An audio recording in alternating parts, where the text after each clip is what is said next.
One day, all the crabs disappeared. People searched in the seas, oceans, lakes, rivers, rainforests. Not a single live crab, only old shells. Crabs shed or molt several times during their life. Their body keeps growing, but their shell doesn't. So they throw off their old suit and hide. They sit there in silence until their new one grows. But why did every single crab molt on the same day? Where are they hiding? 6 months later, "Sweet," says an old fisherman, and pulls on his fishing rod. He's out on his boat catching fish in the Atlantic. The rod hasn't moved for an hour, but now it's latched onto something big. The fisherman pulls the rod with all his strength. Then the joy on his face turns to fear. A giant crab claw shoots out of the water and snips the fishing line. A second claw appears and crushes the boat in half with one pinch. Just then, a cargo ship sails by and scares the monster away. Some sailors pull the fisherman on deck, and he looks down overboard. A huge crab the size of a car is swimming around. Its claw shoots out again and grabs onto the ship's metal hull. The screeching of metal is insane. The captain signals full speed ahead, and with a jolt, the crab's colossal claw comes loose. The ship sails to the shore on a low and mysterious tide. There's a strange vibration on shore. The sand begins to sink in on itself and form funnels. Humongous crabs crawl out. There are hundreds, thousands of them, and they're all heading for the water. Panic strikes, and people scream and run inland. While they flee, some people video the madness. It goes viral. But they're not alone. People everywhere are coming face to face with these monsters. No one knows what's going on. Crabs dig burrows when they molt. Deep down in the sand, they're protected from predators and bad weather. This time, something weird happened.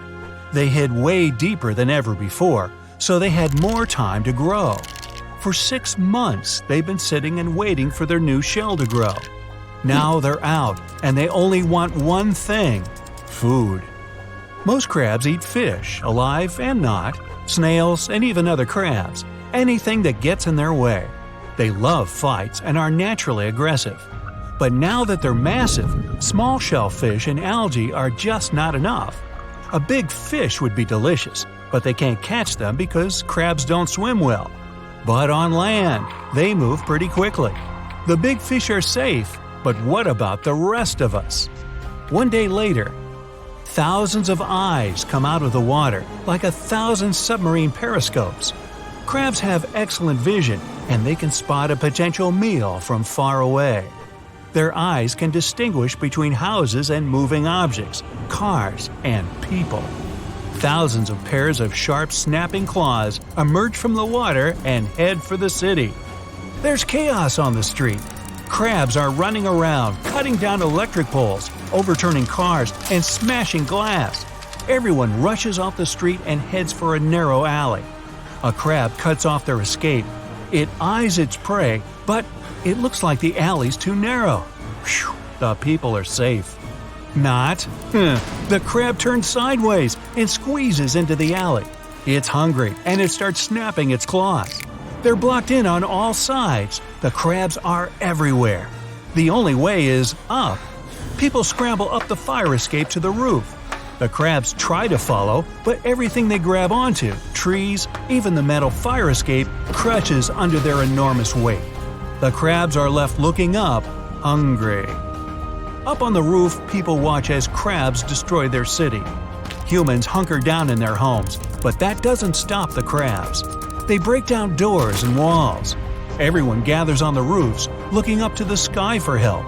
Helicopters finally arrive and evacuate the city. Huge crabs bring huge problems to Christmas Island. It's in the waters between Indonesia and Australia. The islanders pack their bags, drive to the pier, and leave the island. They're pretty scared, but also a bit confused. Once the last human's gone, the island gets quiet. But there still aren't any crabs. What's going on? The sky is overcast, and it starts to rain heavily. As soon as the first drop hits the ground, a tiny vibration shoots across the land. The rainforest in the middle of the island starts to change shape. Trees fall and the earth shakes. But this is not an earthquake.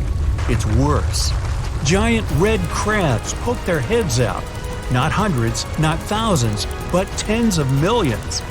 These crabs migrate every year from the rainforest to the coast of the Indian Ocean to breed. Even at normal size, the crabs cover the roads.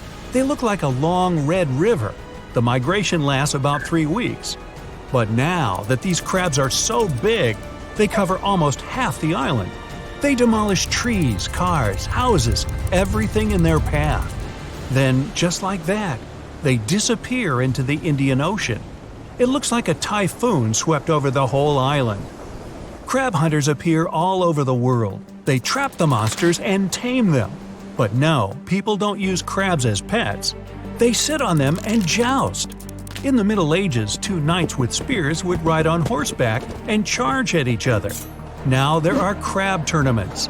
Supersized crabs instead of horses, and claws instead of spears. The strongest crabs live on the tropical islands in the Indian and Pacific Oceans. Coconut crabs. They don't need much water, they mostly live in forests, and their claws are the strongest of any crab. The only thing that comes close is the awesome power of an alligator bite. Try to split a coconut. You'll need a hammer, maybe some other tools. These crabs do it with their claws, and that's when they were regular size. Now they can chop a palm tree in two without breaking a sweat. But there is some good news out there.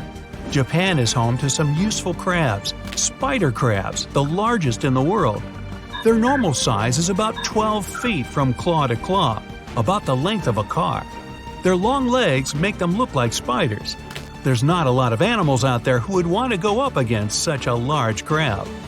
These new spider crabs are 5 stories tall, and they take steps 10 feet long. The really cool thing is that these crabs can live up to 100 years. Even better, they're not aggressive. These big, friendly giants mostly eat plants, and they're tame to ride, kind of like riding an epic-sized camel. Now that crabs don't have any competitors or enemies, their population starts to explode. They take over the planet. Humans are helpless. Their strong shells protect them from danger, and their sharp claws mean business. Cities put up gargantuan walls to protect themselves, and scientists try desperately to figure out a solution.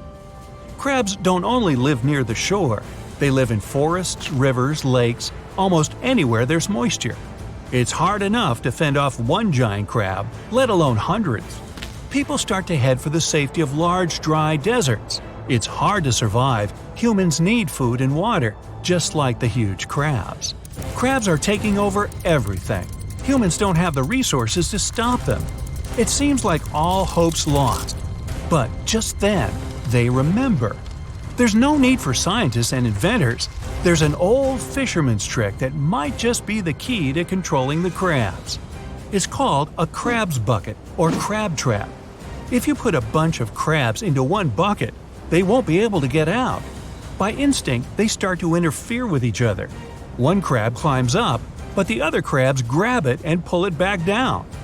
Doesn't have to be a bucket. The traps can be all kinds of shapes: funnel, cube, even pyramid-shaped.